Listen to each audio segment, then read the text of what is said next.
তো এসেছে, দেখো সেই তো এসেছে, সেই তো এসেছে, সেই তো এসেছে। ব্রজের বাঁকা বংশীধারী সেই তো এসেছে, ও যে ব্রজের বাঁকা বংশীধারী সেই তো এসেছে, বংশীধারী সেই তো এসেছে, ব্রজের বাঁকা বংশীধারী সেই তো এসেছে, ব্রজের বাঁকা বংশীধারী আমারে কলি যুগে গৌর হরি, ব্রজের বাঁকা বংশীধারী, গৌর হরি, ব্রজের বাঁকা বংশীধারী, যুগে গৌর হরি, ব্রজের বাঁকা বংশীধারী, যুগে গৌর হরি, ব্রজের বাঁকা বংশীধারী, কলিযুগে গৌর হরি, ব্রজের বাঁকা বংশীধারী সেই তো এসেছে। ওই পুরবের লীলার কথা মনেতে পড়িল, গোরার মনেতে পড়িল। কৃতে দোধেতে বিষ্ণু ত্রেতায়ং যজতে মখৈয়া, দাবরে পরিচর্যয়ং কলতাধারি কীর্তনা। জয় নিতাই, জয় গৌর। আমরা কলিযুগে হরিনাম করব কেন? কলি জীব সব কিছু ছেড়ে দিয়ে কেন হরিবোল হরিবোল বলবে? এই প্রশ্নটা আজ থেকে ৫,৫০০ বছর আগে করেছিলেন কে? ব্রহ্ম শাপগ্রস্ত রাজা পরীক্ষিত সুখদেব গোস্বামীকে, যে কলিজীবকে শুধু হরিনাম কেন দেওয়া হলো? 4 যুগে ধর্মকর্ম যখন জানতে চাইলেন রাজা পরীক্ষিত, যে 4 যুগে ধর্মকর্মটা কি, সুখদেব গোস্বামী বললেন কৃতে যধয়তে বিষ্ণু, যধয়েতে বিষ্ণু, ত্রেতায়ং যজেতে মখৈয়া, যজয়েতে মখয়া, তাপরে পরিচর্যয়ং পরিচর্যয় কালো তদ হরি কীর্তন। হরি কীর্তনা। কৃতে যধয়তে বিষ্ণু। সত্যযুগে মানুষের ধর্ম কি ছিল? ধ্যান। সত্যযুগের মানুষ হাজার হাজার বছর ধরে ধ্যান করতেন। তাহলে সত্যযুগের মানুষের আয়ু কত ছিল? 1,00,000 বছর। সত্যযুগের মানুষের আয়ু ছিল 1,00,000 বছর, আর লম্বাই ছিল নিজের হাতের 21 হাত। আর বাড়ির অর্থনৈতিক অবস্থাটি কেমন ছিল? সোনার তালাবাটি গ্লাস ব্যবহার করে। হাজার হাজার বছর ধরে সত্যযুগের মানুষ ধ্যান করতেন ভগবানকে লাভ করার জন্য। আমরা ধ্যান করতে পারি? ধ্যান করার ক্ষমতা আছে? আপনারা কালকে পরীক্ষা করে দেখবেন, বাড়ির কুলদেবতার সামনে যেখানে ঠাকুর আছে একটু পদ্মাসনে বসবেন, চোখ বন্ধ করে একটু ধ্যান করি, দেখবেন 10 মিনিটের বেশি চোখ বন্ধ করে থাকতে পারছেন না। এই যে মা দুর্গা ধ্যান, এত বড় ধ্যান, জড়া জুড়ং সমাজক্তাং বর্তন্দ শেখরাম লোচনত্র সংযুক্তাং মুন্নন্দ শ্রদ্ধৈসলাম অতোষি পুষ্পৌবর্ণামাং সুপ্রতিষ্ঠিতাং সুলোচলাম নবো যৌবনা সম্পন্নাং। মস্ত বড় ধ্যান। এই ধ্যান কথার অর্থ কি? আমি ধরুন মা দুর্গার ধ্যান করছি, তাহলে মা দুর্গার স্বরূপ চিন্তা করা। মা কালী ধ্যান করছি, মা কালীর স্বরূপ চিন্তা করা, মানে একাত্মা হয়ে যাওয়া। কিন্তু দেখবেন কালকে ধ্যান করতে গিয়ে চোখ বন্ধ যেই না করবেন, সংসারে কুচিন্তাগুলো মাথার মধ্যে কিলবিল কিলবিল করবে। কি না মেয়ের বিয়ে দিতে হবে, ছেলে চাকরি হলো না, আজ সংসারটা চললো, কাল কি করে চলবে, ছেলেটা পড়াশোনা করছে না, সবসময় মোবাইলে ঘাটছে, আর আপনি ঠাকুরের সামনে চোখ বন্ধ করে বসে আছেন। এটা তো ধ্যান হলো না। এটা কি ধ্যান হলো? জাগতিক জগতে যত সব চিন্তা ভাবনা করছি, তাহলে সেটা তো ধ্যান হলো না। এই সত্যযুগ শেষ হলো, এলো ত্রেতা যুগ। ত্রেতায়ং যজেতে মখৈয়া, যজয়েতে মখয়া। ত্রেতা যুগ আসতেই মানুষের আয়ু কমে গেল। 1,00,000 থেকে একটা শূন্য বাদ দিলে কত হয়? 10,000 বছর। আর লম্বাই হয়ে গেছে নিজের হাতে 14 হাত। আর ত্রেতা যুগের মানুষের অর্থনৈতিক অবস্থা কেমন ছিল? রূপোর থালাবাটি গ্লাস ব্যবহার করে। আর ভগবানকে লাভ করতেন যজ্ঞের মাধ্যমে। ত্রেতায়াঙ্গে যজয়িতে মাখাইয়া। কলিযুগও ঘরে ঘরে যজ্ঞ হয় না? গৃহ শান্তি, গৃহ প্রতিষ্ঠা, ঘরের মঙ্গলের জন্য বাড়িতে ধুমধাম করে যজ্ঞ করিয়ে দিলাম। কিন্তু আমরা জানি না যজ্ঞ কোথায় করতে হয়। বেদ খুলে দেখুন, উপনিষদ খুলে দেখুন, সেখানে সুন্দর বলা আছে পবিত্র মাটিতে একমাত্র যজ্ঞ করা যায় যেখানে কোনোদিন আগুন স্পর্শ করেনি। কলিযুগে পবিত্র মাটি আছে? শাস্ত্র বলল কলিযুগে পবিত্র মাটি নেই। কেন পবিত্র মাটি নেই? না, কলিযুগের মানুষ হলো আমিষ আহারকারী। যে মাটিতে গো হত্যা হয়, যে মাটিতে পশু হত্যা হয়, সে মাটি কি কোনোদিন পবিত্র থাকে? পবিত্র থাকে না। গো হত্যা হচ্ছে, পশু হত্যা হচ্ছে, রক্ত, হাড়, মাংস চতুর্দিকে ছড়িয়ে আছে। তাহলে কলিযুগে কিন্তু পবিত্র মাটি নেই। তাহলে পবিত্র মাটি নেই, তবু কলিযুগের মানুষ যজ্ঞ করছেন কিভাবে? না, নদীর বালি নিয়ে এসো, যজ্ঞকুণ্ড তৈরি করো। নদীতে কোনোদিন আগুন স্পর্শ করে না, পবিত্র মাটি। তার জন্য দেখবেন যজ্ঞ করার আগে ঠাকুর মশাই কি বলেন? নদীর বালি দিয়ে এসেছো? এই নদীর বালি দিয়ে যজ্ঞকুণ্ড করে কৃত্রিম একটা আমরা পবিত্র মাটি তৈরি করছি। আর যজ্ঞর ঘিটা দেখবেন আপনারা, কালকে দশকর্মার দোকানে যাবেন, গিয়ে জিজ্ঞাসা করবে দাদা ওই ঘিটার দাম কত? বলবেন ওটা হলো 700 টাকা কেজি। আর ওই পাশেরটা এটা 400 টাকা কেজি। এত দামের ফারাক কেন? না, 400 টাকা কেজিটা হলো যজ্ঞর ঘি, আর 700 টাকার কেজি সেটা হলো আমাদের খাওয়ার ঘি। খাওয়ার ঘিয়ের দাম বেশি, যজ্ঞর ঘিয়ের দামটা একেবারে কম। কেন না, যজ্ঞর ঘিটা ওই ঘি কোম্পানি ভেজাল দিয়ে তৈরি করে, কোনো কিছু দিয়ে চালিয়ে দিলেই হলো। এই আমরা ভেজাল ঘিটা দিয়ে ভূর সাহা, ভূর্বশ সাহা, সর সাহা বলছি। সেদিন কলকাতা একটা ঠাকুর মশাই গৃহ প্রতিষ্ঠার এই যজ্ঞ করছেন, আমি পাশে বসে আছি। উনি দেখছেন যজ্ঞের মন্ত্র বলার দিকে বিয়ের মন্ত্র বলাচ্ছে। প্রজাপতি শ্রী গায়ত্রী ছন্দ যজ্ঞটি দেবতা বিনিয়োগ ওং ভূ সাহা।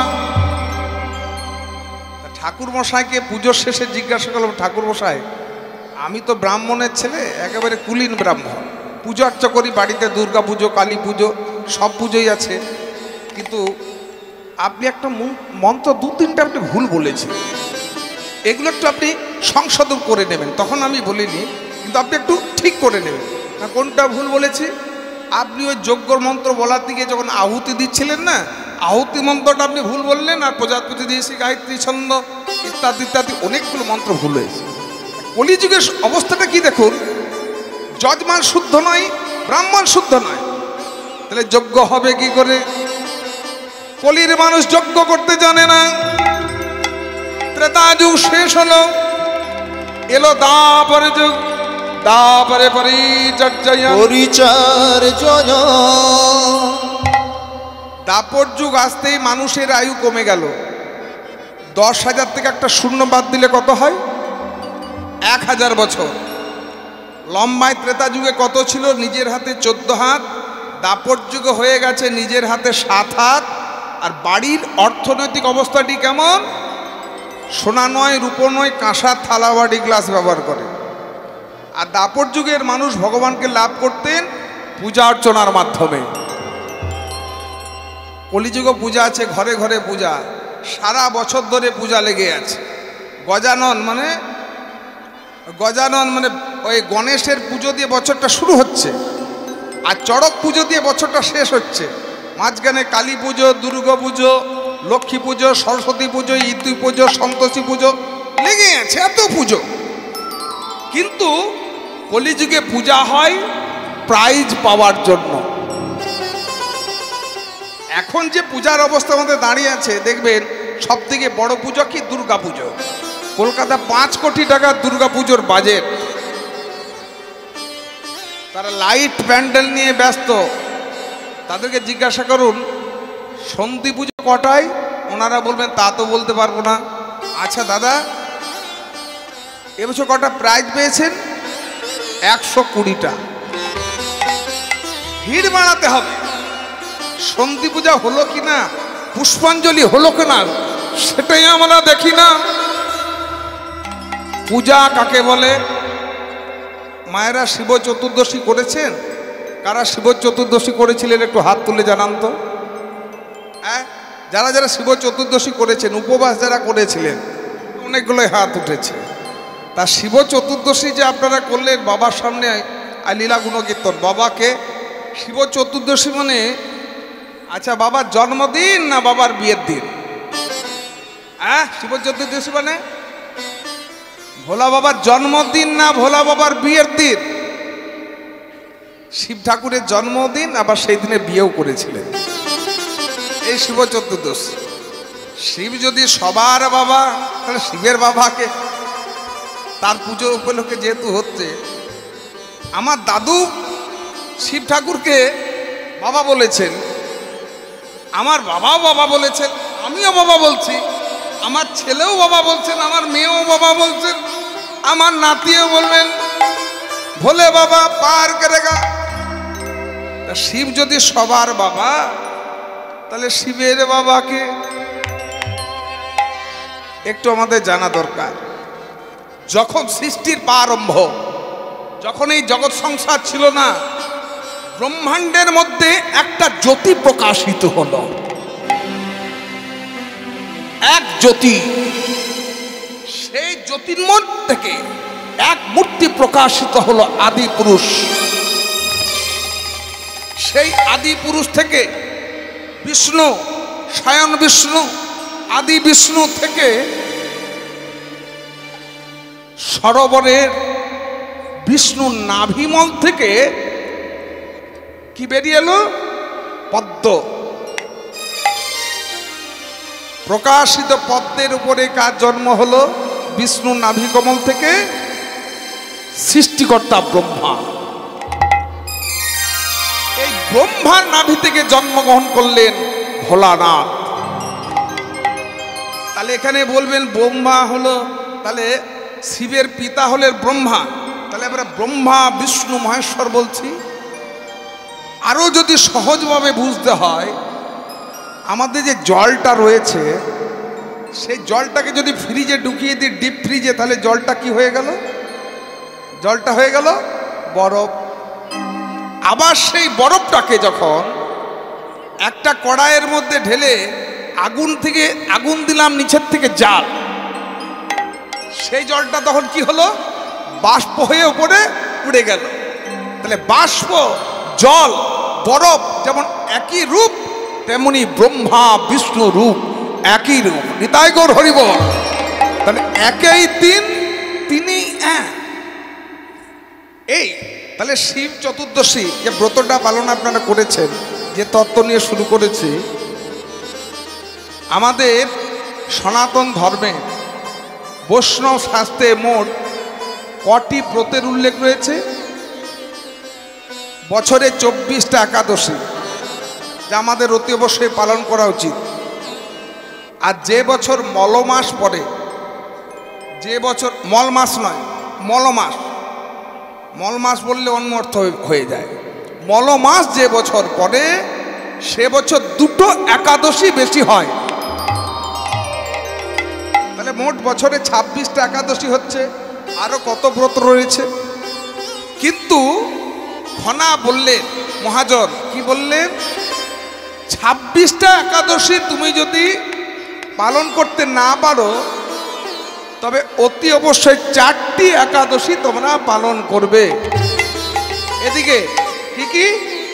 শয়ন একাদশী, উত্থান একাদশী, শয়ন উত্থান পার্শ্ব মোড়া, তার মধ্যে ভীমে ছড়া। মানে শয়ন একাদশী, উত্থান একাদশী, পার্শ্ব একাদশী আর ভৈমা একাদশী। অতি অবশ্যই এই 4টি একাদশী পালন করা উচিত। তাহলে শয়ন উত্থান পাশ মোড়া, তার মধ্যে ভীমে ছড়া, পাগলার 14, পাগলির 8। পাগলার 14 মানে পাগল বাবাকে শিব ঠাকুর, শিব চতুর্দশী অতি অবশ্যই পালন করা উচিত। পাগলার 14 আর পাগলির 8। পাগলির 8 বলতে ভোলা বাবা যদি পাগল বাবা হন তাহলে পাগলি মাকে মা দুর্গা। পাগলির 8 মানে দুর্গা অষ্টমী, অতি অবশ্যই সবার পালন করা উচিত। 2 ছেলের জন্মদিন, 2 ছেলে আমাদেরকে, ঘরের ছেলেকে ভগবান শ্রীকৃষ্ণ গোপাল, তাহলে কৃষ্ণ জন্মাষ্টমী অতি অবশ্যই পালন করা উচিত। আর রাম নবমী, 2 ছেলের জন্মদিন কবু যেন না হয় হীন। তাও যদি না পারিস ভোগার খালে ডুবে মরিস। লুধ্বনি হরিধ্বনি। হ্যাঁ,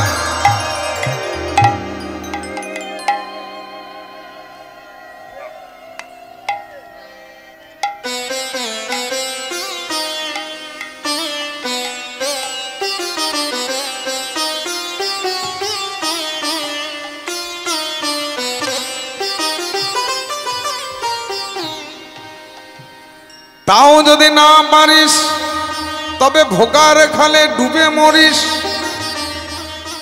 ধরুন যারা অকর্মণ্যের ঢেকি, একাদশী ব্রত পালন করতে পারে না, শিব চতুর্দশী পালন করতে পারে না, জন্মাষ্টমী পালন করার ক্ষমতা নাই, কাজে ব্যস্ত, আমি উপবাস করতে পারি না, আমার শরীর চলে না, ওই অকর্মণ্যের ঢেকি যারা, তাদের জন্য বিধান রয়েছে কি না, তাও যদি না পারিস তবে ভোগার খালে ডুবে মরিস। আচ্ছা মায়েরা, ভোগার খাল মানে কি? ভোগার খাল ভগীরথের আনা খাল। ভগীরথ গঙ্গাকে স্বর্গ থেকে এনেছিলেন মর্তে, তাই বললেন বছরে অন্তত একটিবার গঙ্গাতে ডুব দিস, ভোগার খালে ডুবে মরিস। তো কোন দিন? গঙ্গা স্নানের উপযুক্ত সময়, যখন আমাদের গঙ্গাসাগর মেলা হয়, পৌষ সংক্রান্তি, অর্থাৎ যাকে আমরা মকর সংক্রান্তি বলি। অতি অবশ্যই তাও যদি না পারিস তবে ভোগার খালে ডুবে মরিস।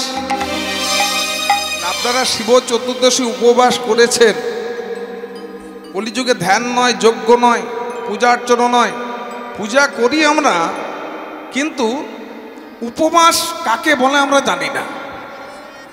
আমরা উপবাস করি, কিন্তু এই যে শিব চতুর্দশী করেছি বটে, কিন্তু উপবাস কাকে বলে আমরা জানি না। এই শিব চতুর্দশীর সময় তারকেশ্বরের কাছে গান করছিলাম, চলো একটু বাবাকে দর্শন করে যাই, তিনি তো বৈষ্ণব শ্রেষ্ঠ। গিয়ে দেখছি বিরাট লাইন বাবার মাথায় জল ঢালার জন্য, পুজো করার জন্য। হঠাৎ দেখছি মায়েদের লাইনের মধ্যে বিরাট ঝগড়া বেঁধে গেছে, শেষে চুল ধরে টানাটানি। থামুন থামুন, কি হয়েছে বলবেন তো? দেখুন না দাদা, আমি আগে ছিলাম, তিনি আমার পিছনে ছিলেন। বাহ, আপনারা উপবাস করে মারপিট করছেন, ঝগড়া করছেন, তাহলে তো আপনাদের উপবাস ভঙ্গ হয়ে গেল। এ কি বলছেন আপনি? আর তো কীর্তনিয়া, তা একটু বুঝিয়ে বলবে। আমরা কিছুই খাইনি, নির্জল উপবাস করেছি, আর আপনি বলছেন আমাদের উপবাস ভঙ্গ হয়ে গেল। উপবাস কথার অর্থ হলো উপ অর্থাৎ নিকটে, বাস অর্থাৎ বাস করা। যেমন ধরুন শিব চতুর্দশী করেছেন, শিবের নামে উপবাস করেছেন। আমাদের দেহটা হলো 24 তত্ত্ব, 10 ইন্দ্রিয়, 6 রিপু, পঞ্চভূত, চক্ষু কর্ণ নাসিকা জিহ্বা ত্বক, বাক বাণী পাদ পাই উপস্থ। তাহলে 10 আর 6 ষড়রিপু, কাম ক্রোধ লোভ মোহাম্মদ মৎসর্য, পঞ্চভূত, আর মন বুদ্ধি আত্মা। এই যে 24 তত্ত্বের দেহ, যার নামে তুমি না খেয়ে আছো তার চরণে অর্পণ করা, সেটাই হলো উপবাস। এটাই কর, হরিবল হরিবল। আবার অনেক বাড়িতে দেখেছি শিব চতুর্দশী, আমার বাড়িতেও ঘটনা ঘটেছে, সারাদিন ধরে না খেয়ে আছে, ছেলেটা একটা দুষ্টুমি করলো, গিন্নি গিয়ে সারাদিন আমি না খেয়ে আছি, হ্যাঁ উপবাস করে আছে, দুষ্টুমি করিস। আমরা হ্যাঁ গো, তোমার যে উপবাস ভঙ্গ হয়ে গেল। বাড়ির মানুষটাকে উপবাস সম্বন্ধে বোঝাতে পারি না। ধারণাটা তো তাই আছে যে না খেয়ে থাকা, কিছু খাবো না। এই যে তোমার হৃদয়ে ক্রোধের উদয় হলো, রাগ, তুমি ক্রোধের উদয় হয়েছে বলেই তো ছেলেকে একটা চড় মারলে। এই ক্রোধের উদয় হলো বলেই তোমার উপবাস ভঙ্গ হয়ে গেছে। হৃদয়ে যদি কামের উদয় হয়, লোভ লালসা জাগে, তাহলে উপবাস ভঙ্গ হয়ে যায়। তাহলে শিব চতুর্দশী যে আপনারা ব্রত করেছেন, ভোলানাথ হলেন কে? সর্বশ্রেষ্ঠ বৈষ্ণব, সর্বশ্রেষ্ঠ বৈষ্ণব। আচ্ছা মায়েরা, আপনারা নিশ্চয় জানেন পৃথিবীতে কোটি কোটি বৈষ্ণব আছে, কোটি কোটি বৈষ্ণব আছেন। তার মধ্যে 12 জন হলেন বৈষ্ণব ধর্মের প্রতিষ্ঠাতা। পৃথিবীতে কোটি কোটি বৈষ্ণব আছেন, তার মধ্যে 12 জন হলেন বৈষ্ণব ধর্মের প্রতিষ্ঠাতা। প্রথম জনকে স্বয়ম্ভু। স্বয়ম্ভু মানে কে? স্বয়ম্ভু মানে সৃষ্টিকর্তা ব্রহ্মা। দ্বিতীয় জন হলেন শম্ভু। মনু, মনু মানে সত্যযুগের রাজা। কপিল, যার জন্য গঙ্গাসাগর মেলা হয়। কুমার, দেবশ্রী নারদ, পিতামহ ভীষ্ম, জনক রাজা, বলি রাজা, ভক্ত প্রহ্লাদ, আর শেষের জন হলেন যমরাজ। এদিকে এই 12 জন বৈষ্ণবের মধ্যে সর্বশ্রেষ্ঠ বৈষ্ণবকে? এই দেবাদিদেব মহেশ্বর, যার সামনে লীলা গুণকীর্তন আপনারা আস্বাদন করছেন। ভোলানাথ হলেন সর্বশ্রেষ্ঠ বৈষ্ণব। মনে প্রশ্ন হতে পারে যে ভোলানাথের মধ্যে তো বৈষ্ণবের কোনো লক্ষণই নেই। বৈষ্ণব আমরা চিনি কি করে? 5টি বস্তুর দ্বারা বৈষ্ণব চেনা যায়: ডোর, কৌপিন, মালা, শিখা, চন্দন। বৈষ্ণবরা কি পরিধান করেন? কি পরেন? ডোর, কৌপিন। ভোলানাথ কি পরে আছেন? বাগছাল। বৈষ্ণবদের গলায় কি থাকে? তুলসী কাঠের মালা। ভোলানাথ কি পরে আছেন? গলায় কি রয়েছে? সাপের মালা, হাড়ের মালা, রুদ্রাক্ষের মালা। মিল নেই। বৈষ্ণবদের কি থাকে মাথায়? শিখা থাকে। ভোলানাথের কি আছে? মায়েরা বলুন কি আছে? জটা আছে, মিল নেই। বৈষ্ণবরা অঙ্গে চন্দন লেপন করেন, ভোলানাথ অঙ্গে কি মাখেন? ছাই ভস্য। তাহলে একটাও মিল নেই। তাহলে তিনি বৈষ্ণব শ্রেষ্ঠ হলেন কি করে? বৈষ্ণব সাজা যায়, বৈষ্ণব হওয়া বড় কঠিন। ব্রাহ্মণ সাজা যায়, ব্রাহ্মণ হওয়া বড় কঠিন। সাধু সাজা যায়, সাধু হওয়া বড় কঠিন। আপনাদের গ্রামে বেশ একটা আগেকার দিনে যাত্রা হতো না, এখানে গ্রামের মানুষরা ডাক্তারবাবুর কাছে আলাপ হলো, ওনারা বলছেন কত আমরা যাত্রা করেছি। সেই যাত্রায় দেখবেন একজন সাধু সাজেছে। আপনাদের গ্রামেরই কেউ সাধু সেজে কি সুন্দর অভিনয় করলেন। গ্রিন রুমে গিয়ে দেখবেন তার বন্ধুর সঙ্গে পাশাপাশি বসে বিড়ি টানছে। তেমনই এক ঘটনা ঘটেছিল মালদে। কি সুন্দর বৈষ্ণব সেজে হরিবল হরিবল বলে আসরে স্টেজে নৃত্য করলেন, হরি বললেন, বলালেন। গ্রিন রুমে গিয়ে দেখছি ওই তারা পাশাপাশি বসে বসে বিড়ি টানছে। আমি বললাম, দাদা বৈষ্ণবরা কি বিড়ি খায়? উনি তখন বলছেন, আমি বৈষ্ণব সেজেছি, বৈষ্ণব হয়ে যায়নি তো। বৈষ্ণব সাজা যায়, বৈষ্ণব হওয়া বড় কঠিন। আপনি ডোর কপিন পরে নিলেন, গলায় তুলসী কাঠে মালা রেখে নিলেন, এই তিলক রচনা করে নিয়েছে, আমি বৈষ্ণব হয়ে গেলাম না। ভোলানাথ আভরণে নয়, ভোলানাথ আচরণে হলেন বৈষ্ণব। বৈষ্ণবের আচরণটি কেমন হবে? মহাপ্রভু বলে দিয়েছেন, ত্রিনাদপি শুনিতেন শুনিছে না তরুরিব সহিষ্ণুনা সহিষ্ণু না অমানেন মানে দেন মান দে কীর্তনীয় সদা হরি অমানিন মান দেন কীর্তনীয় সদা হরি। বৈষ্ণবের স্বভাবটি কেমন হবে না ত্রিনাদপি শুনিছে না। তিন মানে কি? তিন মানে ঘাস, ঘাস সবার নিচে থাকে, আমরা পা দিয়ে মারিয়ে যাই দেখবেন ঘাস আবার মাথা তুলে দাঁড়ায়, কোনো মান অভিমান নেই। বৈষ্ণবের মধ্যে কোনো মান অভিমান থাকবে না, অহংকার থাকবে না। তরুরিব সহিষ্ণু না সহিষ্ণু না বৃক্ষের মতো সহ্যগুণ। একটা গাছ বৃষ্টির মধ্যে দাঁড়িয়ে আছে, তার ছাতা দরকার হয় না। রোদের মধ্যেও দাঁড়িয়ে আছে, তার ছাতা দরকার হয় না। ঠান্ডার মধ্যেও দাঁড়িয়ে থাকে, তার মাফলার সোয়েটার দরকার হয় না। তেমনি বৃক্ষের মতো সহ্যগুণ হবে বৈষ্ণবের।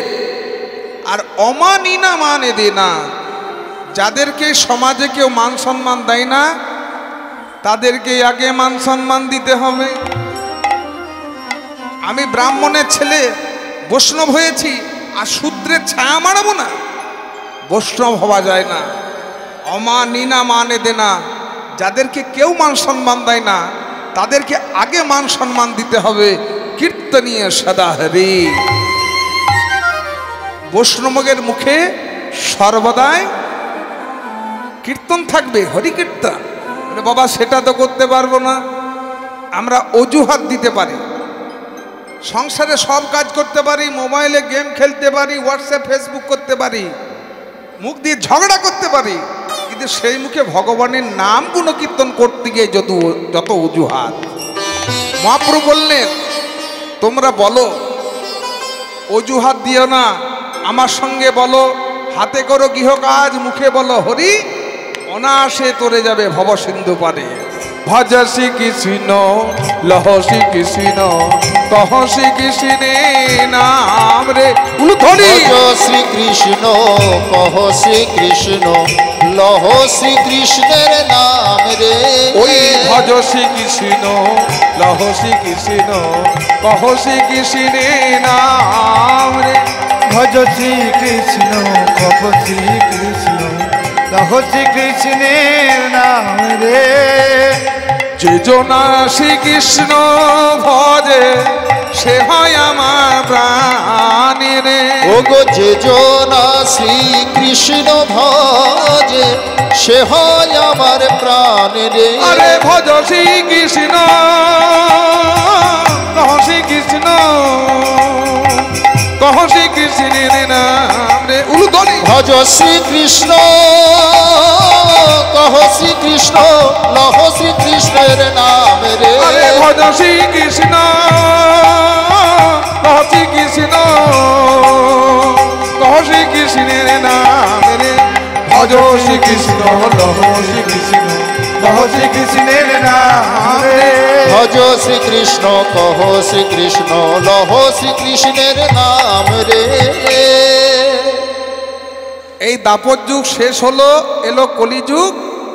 আর কলিযুগ আসতেই মানুষের আয়ু কমে গেল। 1000 থেকে একটা শূন্য বাদ দিলে কত হয়?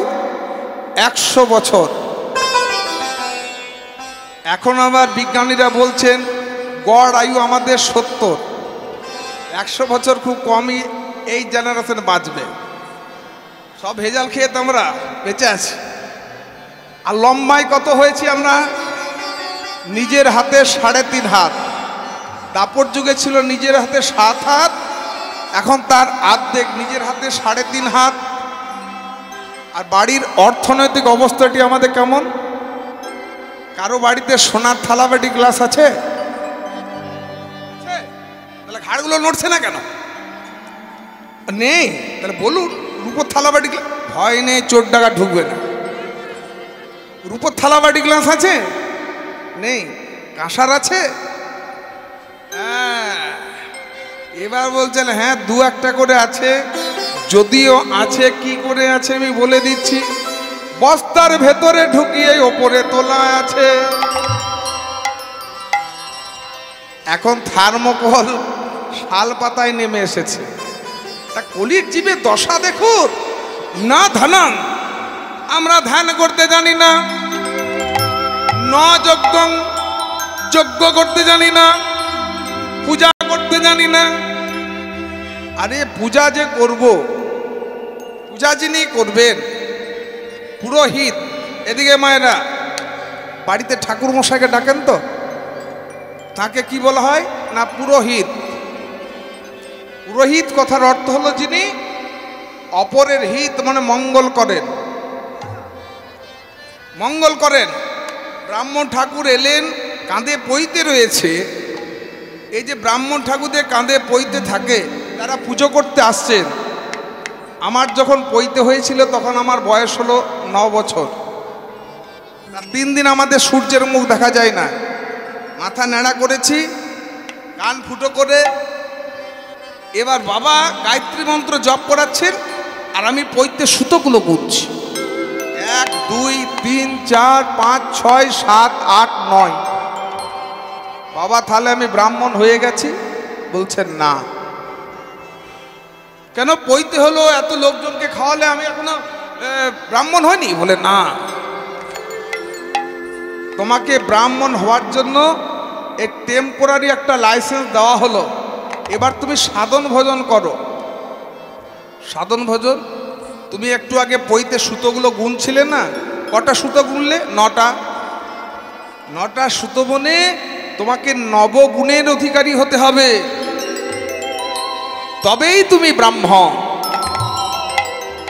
আজকে এত বছর আগে বাবা বলেছিলেন যে 9টা গুণ যেদিন তুমি অর্জন করতে পারবে সেদিন তুমি ব্রাহ্মণ। আজও আমি ব্রাহ্মণ হতে পারিনি। 9টা গুণ কি? সম। সম মানে ব্রাহ্মণ সবাইকে সমান চোখে দেখবেন। দম, ইন্দ্রিয়কে যিনি দমন করবেন। তপ, ব্রাহ্মণ তপস্যা করবেন। শৌচ, ব্রাহ্মণ পবিত্র হবেন। সরলতা, ব্রাহ্মণ সরল হবেন। জ্ঞান, এদিকে ব্রাহ্মণের মধ্যে জ্ঞান থাকবে, গীতা জ্ঞান, বেদ জ্ঞান, বিজ্ঞান, বিশেষ জ্ঞানও থাকবে। আস্তিক্য মানে ভগবানের প্রতি দৃঢ় বিশ্বাস। তা কলিযুগের মানুষ ধ্যান করতে জানে না, যজ্ঞ করতে জানে না, পূজা অর্চনা করতে জানে না, তাহলে উদ্ধার হবে কি করে? গতি নাই, গতি নাই, আর গতি নাই, গতি নাই, গতি নাই, গতি নাই, গতি নাই, গতি নাই। কলিযুগে নামবি না, গতি নাই, গতি নাই। এই কলি যুগে নামবি না। হরি হরি বলো সবাই, কলিযুগে নামবি। হরি হরি বলো সবাই, কলিযুগে নামবি। হরি হরি বলো সবাই, কলিযুগে নামবি। হরি হরি বলো সবাই, কলিযুগে নামবি না। হরি হরি বলো সবাই। আরে গতি নাই, গতি নাই। কলিযুগে হরি নাম ছাড়া গতি নাই। তাই তো নবদ্বীপ চন্দ্র গৌর হরি প্রতিটি জীবের দ্বারে দ্বারেই হরিনাম বিতরণ করলেন। আর কি বললেন? একবার লহরে, হরিবাসরে হরিধ্বনি আর উলুধ্বনি ছাড়া মানায় না। লহরে লহরে লহরে ব্রজ প্রেমে নিতাই ডাকে আয়। লহরে লহরে লহরে বাহু তুলে নিতাই ডাকে আয়। লহরে লহরে লহরে ব্রজ প্রেমে নিতাই ডাকে আয়। লহরে লহরে লহরে ব্রজ প্রেম নিতাই ডাকে আয়। নিতাই ডাকে আয়, গৌর ডাকে আয়। আয় আয় নিতাই ডাকে আয়, আয় গৌর ডাকে আয়। নিতাই ডাকে আয়, গৌর ডাকে আয়। আমার নিতাই ডাকে আয়, আয় গৌর ডাকে আয়। ফুল ভাঙিয়া ঢেউ আসিয়া, ফুল ভাঙিয়া ঢেউ আসিয়া লাগলো গোনার গায়ে। ফুল ভাঙিয়া ঢেউ আসিয়া লাগলো গোরারে গায়ে। উথালি উথালি পরে কখুনা ফুরাই। প্রেমে উথালি উথালি পরে কখুনা ফুরাই। উথালি উথালি পরে কখুনা ফুরাই। প্রেম উথালি উথালি পরে কভু না ফুরায়। লহরে লহরে লহই ব্রজ প্রেমে নিতাই ডাকে আই লহরে আই লহরে গৌর হরি বল। ব্রজ প্রেমে নিতাই ডাকে আয় লহরে লহরে লহই ব্রজ প্রেমে নিতাই ডাকে আই লহরে লহরে লহরে ব্রজ প্রেম নিতাই ডাকে আয়। নবদ্বীপ চন্দ্র গৌর হরি শ্রীবাসের কাছে গিয়ে বললেন, শ্রীবাস শ্রীবাস তোমার উঠোনটি একটু আমায় দেবে? উঠোন মনে বোঝেন মায়েরা, জানেন বাড়ির সামনে যে একটু সামান্য জায়গা থাকে, কারো ছোট কারো বড়। আজ মহাপ্রভু শ্রীবাসকে গিয়ে বলছেন, শ্রীবাস তোমার একটু উঠোনটি আমায় দাও, একটা যজ্ঞ করব। কি যজ্ঞ? এই কলিযুগের নামে যজ্ঞ, সর্বসিদ্ধি তা শোনো শিবা।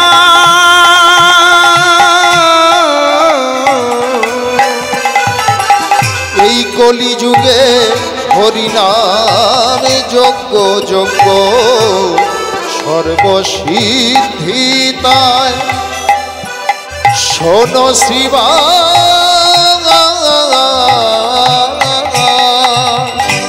এই কলিযুগে এই কলি যুগে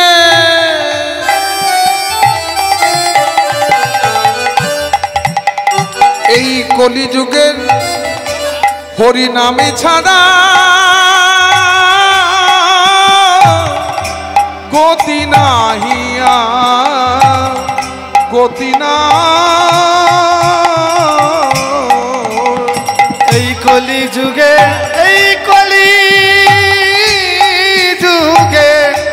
হরি নামে ছাড়া গতি নাহিয়া শোনো শিবা।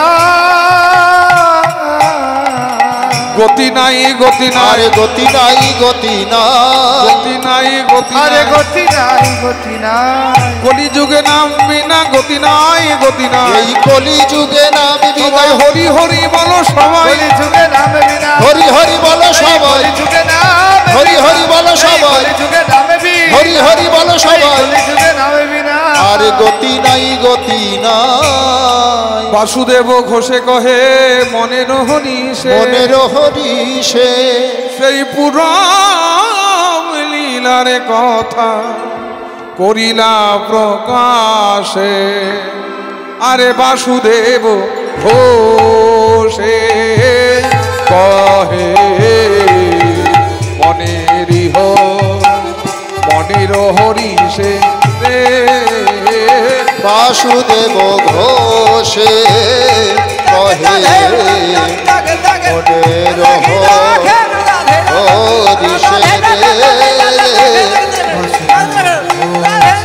সে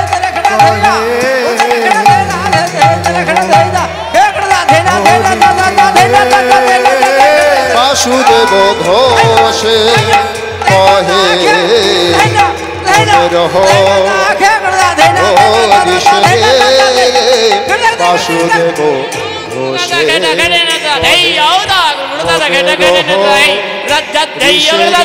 কহে মনের হরি সে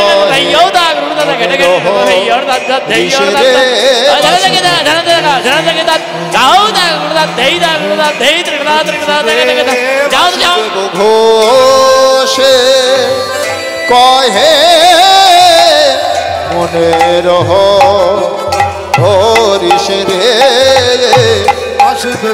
ঘোষে কহে মনের হরি সে রে বাসুদেব ঘোষে কহে মনের হরি সে রে।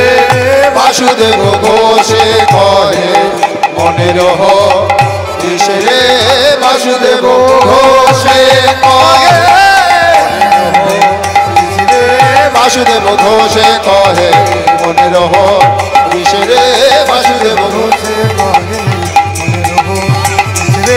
বাসুদেব ঘোষে কহে মনের হরি সে রে বাসুদেব ঘোষে কহে মনের হরি সে রে বাসুদেব ঘোষে কহে মনের হরি কিসে। আপনাদের চরণধুলি মাথায় নিলাম, এবার লীলাতে প্রবেশ করব। লীলা আস্বাদনের বিষয় হলো বৃন্দাবনে রাধা কালী। বৃন্দাবনে আমরা জানি কৃষ্ণ কালী হয়েছিলেন, কিন্তু রাধারানীও যে কালী মূর্তি ধারণ করেছিলেন, কেন কালী মূর্তি ধারণ করলেন সেই কথা এখন আস্বাদন করব। তাহলে বৃন্দাবনে যেতে হলে কি বলতে হয়? রাধে রাধে, উচ্চস্বরে রাধা রানী কি জয়। তাও তোলে যারা পিছনে আছে, রাধা রানী কি প্রেমে সে বলো রাধে